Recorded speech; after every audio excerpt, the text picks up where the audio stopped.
Diqqat bilan tomosha qiling. Mana bu qanaqa rang? Mana bu rang qanaqa rang? Uchinchi rangni topa olasizmi? Bular juda ham oddiy. Murakkabrog'iga o'tamiz.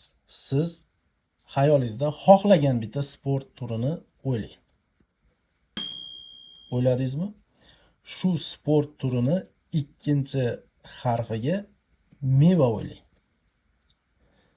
Istagan mevangizni o'ylaysiz. O'yladingizmi? Shu mevani oxirgi harfiga bitta yovvoyi hayvonni tez o'ylang. Agar o'ylagan bo'lsangiz, ekranga ikkita bosib buni tasdiqlab qo'ying. Men siz o'ylagan hayvonni topa olaman. Agar topsam, videoga like qo'yib, kanalga obuna bo'lasiz. Topa olmasam, marhamat kommentariyaga bemalol fikringizni yozib qoldirasiz. Siz o'ylagan hayvon bu maymun edi.